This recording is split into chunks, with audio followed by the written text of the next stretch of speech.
Hello and welcome back. My name is Ani and this is Counter 10. Counter 10 is a podcast that's designed to help with the anaesthetic primary exam. Today we're going to do something that's new for me, and that's my first ever reaction podcast. We're now 2 weeks removed from the second sitting of the 2023 primary exam, and boy was it a tough one. I have my takeaways as well as some tips that can help moving forward. Now, I'm not going to go through every question in detail. If you want to check out a really good breakdown of every question, check out Stan Tay's YouTube page, Adrenaline Memories. He does an amazing breakdown of the exam in a very logical way, linking every SAQ to learning objective, as well as giving a breakdown in terms of how hard each SAQ was, and linking that with trends from the previous exams. It's certainly a great video to watch if you're studying for the exam at the moment, or you just want some closure on the exam you just went through. What I'm going to focus on instead is mainly just the big takeaways and how I think this is going to impact the future of the ANZCA primary exam. So with that said, let's dive straight in and have a look. 1, 2, 3, 4.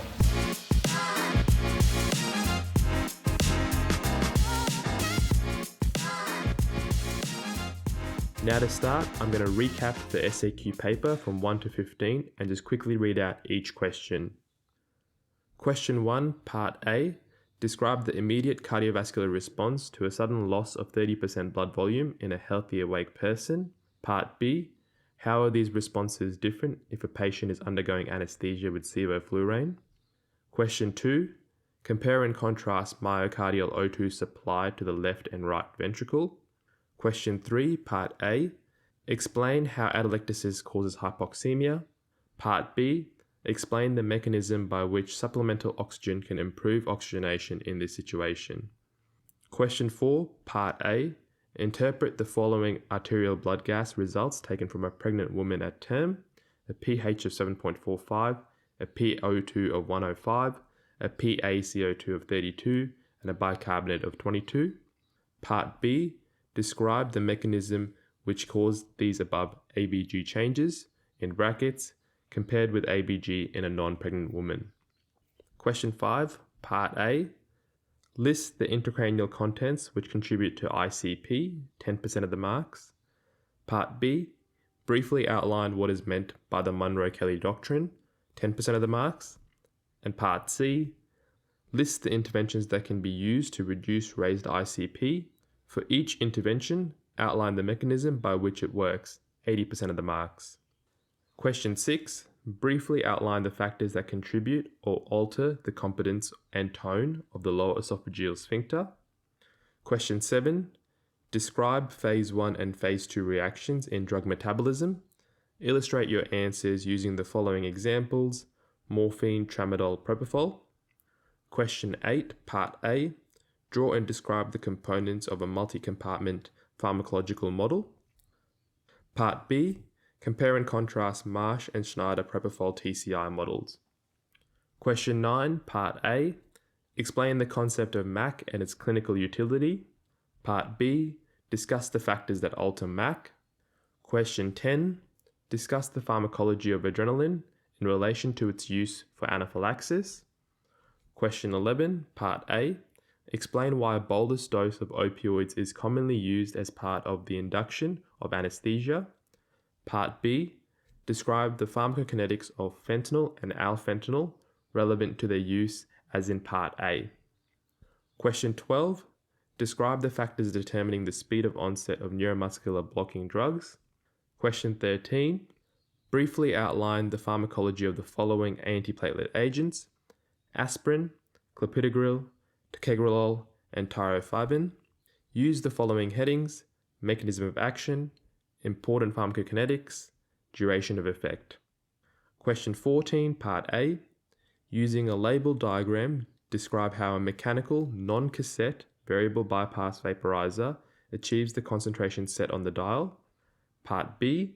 Explain the mechanisms that compensate for temperature changes. And question 15. Briefly outline the principles of measuring cardiac output using Doppler ultrasound. My first reaction reading that exam paper is, wow, That is a tough exam. If I was sitting that exam, I would have some really choice words under my breath as I'm reading that during the perusal. Coming out of the exam, I probably wouldn't be happy.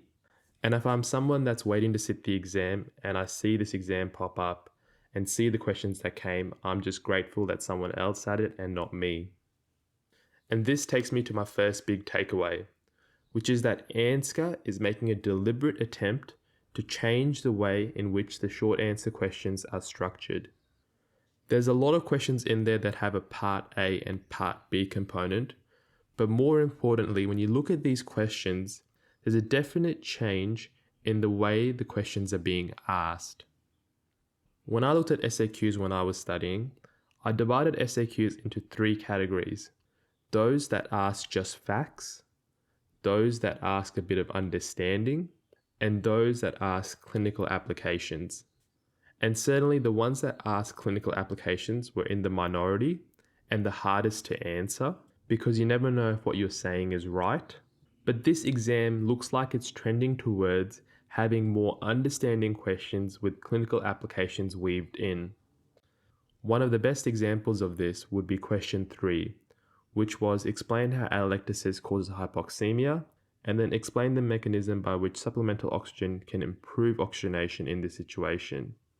Now, 2-3 years ago, this question would have been simply define venous admixture, and then talk about the factors that contribute to venous admixture, being both venous admixture and shunt.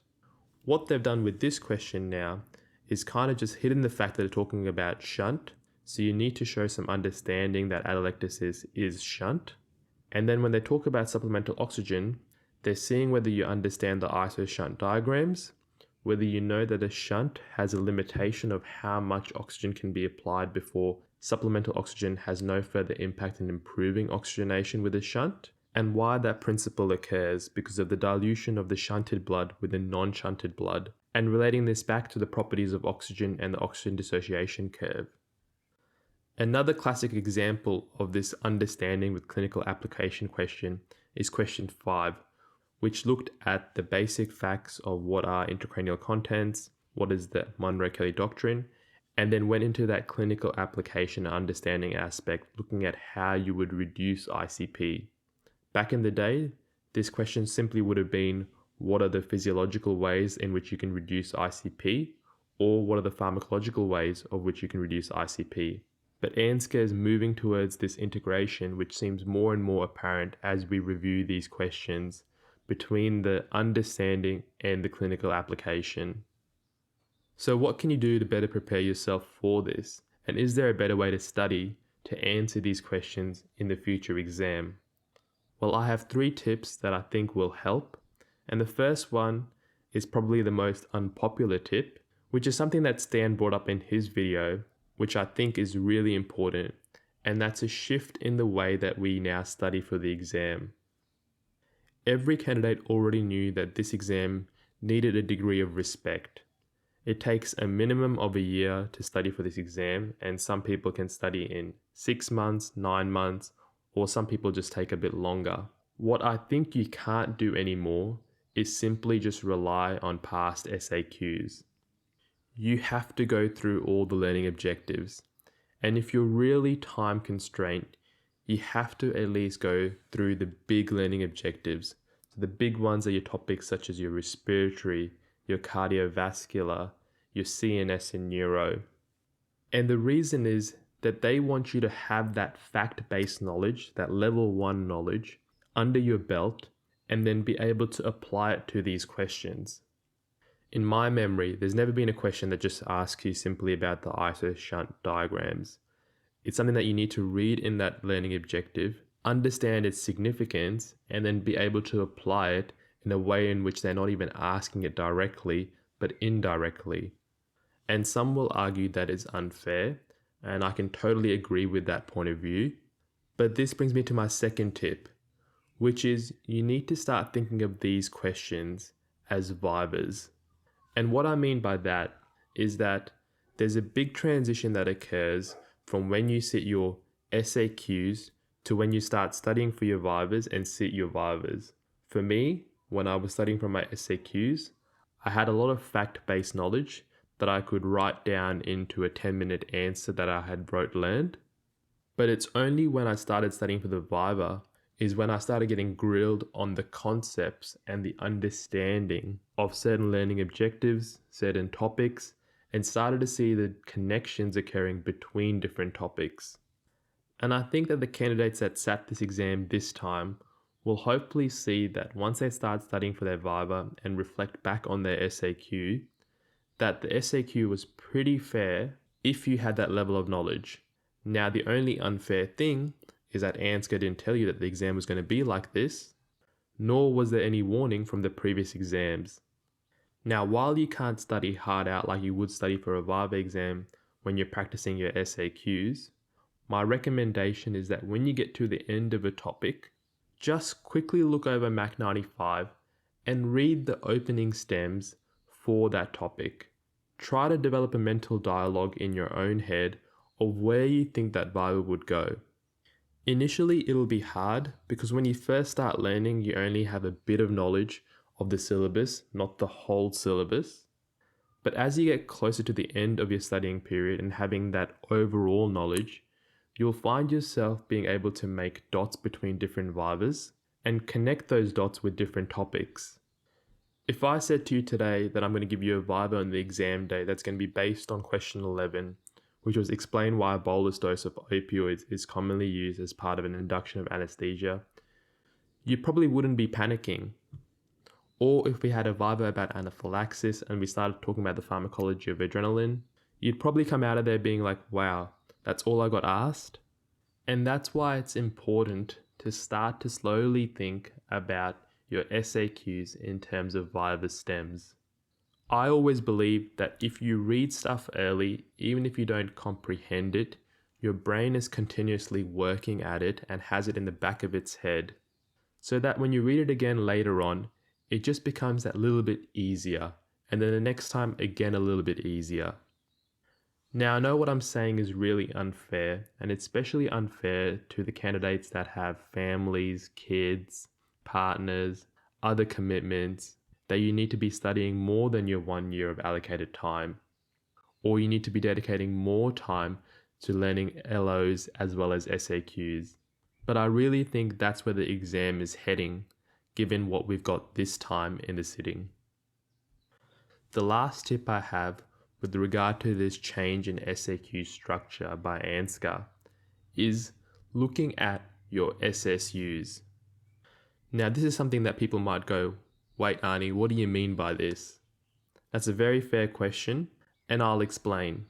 Question 5 is a question that you would expect to see in the Part 2 exam. Sure, it's a bit different worded in the Part 2 exam, but it would be very fair to be asked, evaluate the methods in which ICP can be manipulated or changed in patients with traumatic brain injury, and discuss and justify each method. Because it seems like ANZCA is moving towards this understanding and clinical application in terms of the way they write their SAQ, a lot of these questions are coming from what we do on a day-to-day basis. The best way to get prepared for that is by looking at your SSUs. And certainly by the time we're BTs, there's no way we've completed all of our SSUs. Some of us might not even have any SSUs ticked off, and that's totally fine. But what I would do is go to an AT, go to a fellow that you trust and respect, and ask them a very simple question. Pick an SSU and say, hey, if I had to ask you what are the 5 most important things with regards to neuroanesthesia, could you please tell me those? And they might say, knowing the Monroe-Kelly doctrine, knowing the factors that affect ICP, knowing the common drugs we give in terms of neuroanesthesia and the reason why we give usually propofol and remifentanil with relation to CMRO2 and cerebral blood flow. How do we keep cerebral blood flow up? And what's the importance of that with relation to cerebral perfusion pressure? And then take those comments from that trainee and link it to your learning objectives in your Part 1 exam and go, wow, if they think that cerebral blood flow and ICP is super important with neuroanesthesia, it's a high likelihood that a question that's based on this might come up. Or another example would be the obstetric SSU.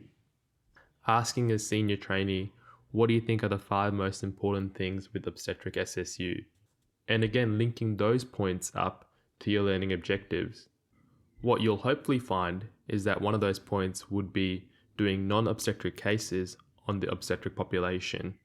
And that comes back to knowing your physiological changes, which will relate back to your question 4 in this exam, and knowing the difference between why an ABG in a pregnant woman is different to a non-pregnant woman. Because the clinical application of this is how do you set up your ventilator? What are the gases that you're looking at, and are these normal values for this patient group? And if you look at it that way, it's a very fair question to be asked. So again, these tips mean that you have to do a little bit more work, but it's really just a reflection of where the exam is heading in terms of how they're structuring their questions now. What you have to remind yourself is that you have time to gain all this information as well. So when you're covering your obstetric block in your curriculum using Mac 95, at the end of it, look at the past Viva questions. Try to find that trainee who's either an AT or a fellow and ask them, what is the most important things with this SSU? What are the things that I have to know in terms of 5 bullet points? And then link them back to your learning objectives, as well as think how could they be asked in an SAQ way, which integrates both facts, understanding, and clinical application. For me, this moment came up in my Viva.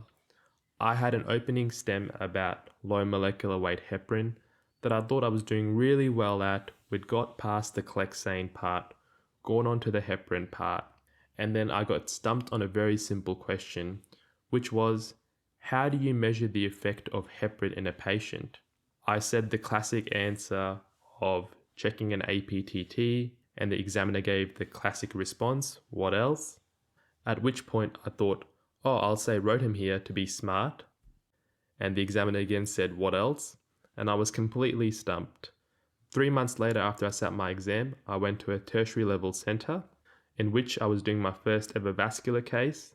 And long and behold, the first case I got asked to give heparin and check the effects of heparin with an ACT. Because I'd never been exposed to that before, even though I had read about ACT, it just wasn't in my head as an option. And sure, that's a very minor example, but it shows how if you go out of your way to ask people about certain SSUs that you haven't been exposed to, you'll find it easier to make connections between what you're reading and what is actually clinically important. And that is really the root of where these questions are coming from. And this brings me to my second big takeaway, which is that the exam is asking very specific questions. Now, it's always asked specific questions in terms of the terminology it uses, such as describe, compare and contrast, illustrate, explain. But what you notice in this exam particularly is that there's a lot of Part A's and Part B's. And a lot of these Part A's and Part B's don't have an allocation of percentage with each question. So the general thought is that you should spend 50% of your time on the Part A and then 50% of the time in Part B. But that might or might not be correct in terms of how long it takes you to answer a certain part versus the other part. And that comes back to really reading and knowing your descriptions and definitions well. So this is really well illustrated in the Part 2 exam papers, where they have a very clear set out definition for each terminology that's used in the exam. So I'm just going to read that out really quickly. So compare means look for similarities. Contrast means set in opposition. Define means give a precise meaning. Describe means give a detailed account. Discuss means write about a topic in detail. Consider different issues or ideas. Evaluate means make an appraisal of the worth of something. Explain means make plain and interpret. Illustrate means make clear by examples. Interpret means explain what something means. Justify means show adequate grounds for decision. List means catalog by groups with little explanation. Outline means give main features or general principle. And relate means show how things are connected. Now, most of you that are sitting the exam will probably know this list of definitions. If you don't know this list of definitions or you're new to studying, this is really important to know before you start even practicing your SAQs. Because what will make you confused is that words like explain, which you think mean that you need to give a really big description of the topic that they're asking, actually just mean that you need to explain something in a very simple way. While contrasting this with the word describe, which means you have to give a very detailed, in-depth knowledge account of that question. And as you read through and apply this to the current SAQ paper, because they've done so many questions that have multi-layers and multi-parts to it, they've been very specific on what they want on each part. They've even gone out of their way to tell you exactly what they want. One of the examples in question 14 use a labeled diagram, describe how a mechanical non-cassette variable bypass vaporizer achieves the concentration set on the dial. And what this question requires you to do is throw away everything else you know and just focus on what the question is asking. Draw the label diagram, and underneath it, give a description of how that diagram works. That's it. And then move on to the next part, which is explain the mechanisms. And here, you have to know that the word explain means make plain. So you give very plain explanations of how the compensation for temperature changes occurs. So that doesn't mean give a detailed definition of specific heat capacity or thermal conductance. It just means mention those terms in your answer and incorporate those into your answer. If the second part of the question was describe the mechanisms by which compensation occurs, then you would give a detailed account and a definition for all those terms incorporated in your answer. In contrast, if you take question 11, which is again a question that's broken up into part A and part B, and part B is describe the pharmacokinetics of fentanyl and alfentanil relevant to their use in part A, the word describe already highlights that I need to talk about not only the metabolism, not only the excretion, but I have to talk about the absorption and the distribution of the drug. I have to go through all my ADME as part of my pharmacokinetics and actually talk about them in detail. And the detail that's specific to these is what factors are breaking down the drugs, which CYP is breaking down fentanyl versus alfentanil, what are the metabolites of these drugs, are they active, not active, how do these drugs distribute in terms of their different lipid solubility, their different pKa, and then how are these drugs excreted with knowing the exact time frames of what the excretion for fentanyl is versus alfentanil.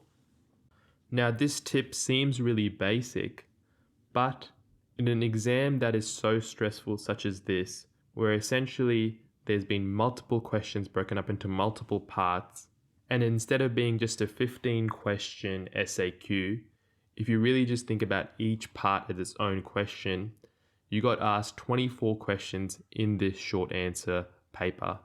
And the time that you were allocated for this exam, 10 minutes per question, didn't change. So you have to be super efficient and to the point of what they're asking. I couldn't find this list of definitions when I was studying for the Part 1 exam. I only found it while I'm studying for the Part 2 exam, but another sneaky place where these definitions are listed is in the KICM syllabus.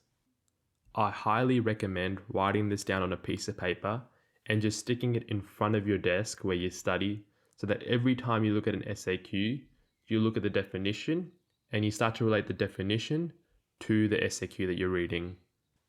My third big takeaway for this exam is that this exam is still a game of numbers. While it seems like it's this unachievable object, with all these extra questions that have been put in that are more harder, have more clinical reasoning, at the end of the day, you still have to only get 50%. And when I was panicked during the exam, I would just remind myself this. I think most of us are pretty logical people in terms of the way that we think. And so logically, I used to tell myself that in this exam, there's 15 questions. To get 50%, all I need is 8 3s and 7 2s. And if I think of it this way, I can tell myself that within 7 questions that I might not know really well, I just have to get to this understanding phase. Just write something that's at least a page, 2 pages to get a 2. I can make up the rest of the marks with the remaining 8 SAQs. And there's no way on an exam paper that you shouldn't feel confident for at least 8 of the questions. And how you feel confident for those 8 questions goes back to the way you study. Just like my first takeaway was there was a change in the SAQ structure, the second part to that is that there's still repeats in this exam. And when you see that repeat, you should have a little internal smile as you're reading that question, because that's just your rote learned answer that you can smash out. Within the repeats, you get the 2 types of questions. The repeats that were the understanding questions, or the repeats that were the basic fact type questions. The typical fact-based questions that you will get asked, and I would still put a lot of time rote learning these answers, would be any questions that are related to equipment and clinical measurement. No matter what way you look at it, the clinical measurement and the equipment questions always seem to be exact carbon copies or just slight variations on the previous questions. And this is something that I would really focus on learning well, because these are your easy questions where you can actually go and get a 3 or even a 4 in if you've practiced it enough and actually have a good understanding of that application. The best example from this SAQ paper would be question 14 and 15, which looked at the mechanical variable bypass vaporizer and then looked at the principles of the Doppler ultrasound. These have both been asked previously, and they also have really good examiner reports. So for these questions that look at clinical measurements, equipment, read that examiner report really well and have a model answer that's based around that examiner report. And really, you want to cover the big 5 topics in equipment really well. So you want to know about your arterial line, your pulse oximeter, your vaporizer, your ultrasound, your methods of delivering oxygen and measuring gases. Then you want to cover that peripheral stuff really well, such as lasers, electrical safety, because you know that will come up eventually. If you put yourself in an examiner's head and say, hey look, what questions are new that I can come up with? Someone can easily justify asking you about laser, because laser safety is a big part of what we do in terms of our job description is to make sure patients are safe, and so therefore you need to know the harmful effects of laser. In the same line of thinking, knowing electrical safety is also a big part of what we do. We constantly apply things to patients that have a risk of electrocution, whether that be ECG probes, a pulse oximeter, a temp probe. All these things we're applying to patients. So it's very fair that we get asked about this in an SAQ format. This then brings me to my last takeaway. This is probably going to be my least popular takeaway, especially if you were a candidate that sat this exam. However, I do think that this exam will help make you better at your job. A long gripe of mine, and a reason I started this podcast, was why were we learning all these concepts, these complex physiological mechanisms, this complex pharmacology, and right after you finish your exam, half of that gets thrown out the window. What was the point of sacrificing a year and a half of my life to learn these things, all to just pass this exam and never be asked again? The exam was very much based on having this fact-based knowledge with a little bit of understanding, and then certainly as you got to the Viva, that understanding became a little bit more clinical application. Changing the exam to the way that it was sat this time, although unfair for the people that sat it because there was no warning given, I think actually makes you study in a different way. It makes you take that physiology and pharmacology and then apply it to what we're doing on a day-to-day basis, so that we're actually better at what we do at our job every day. When we look at that outline, we can go, I think that has a bit of over-dampening. Let me do a fast flush test. Or when you take that really sick patient from ICU that has ARDS and they come in to have some kind of procedure in theatre, and you're constantly trying to crank up their oxygen, but their SATs aren't improving, you can say this is shunt physiology at its basis.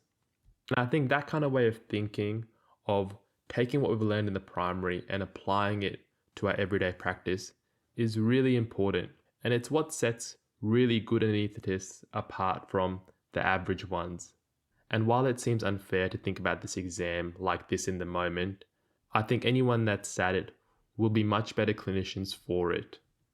And again, this is just my takeaway from going through this exam, so please don't kill me for it. And I think that brings us to the end of my first ever reaction pod. And like I said at the start, if you really want to go through the facts and the figures and the numbers, please check out Stan Tay's Adrenaline Memories. He does a really good review of this exam paper. And if you're a very logical person that thinks in a very logical way, I think you'll love that review. If you've enjoyed my podcast today, please subscribe to my YouTube page, Sweet Dreams Anesthesia, and subscribe to this podcast. And next time we'll be back with a mini pod covering maternal neonatal physiology, and I might even get someone in to record a practice live demonstration viva. So until then, good luck to all the candidates with your studying, and I'll catch you next time on Count to 10.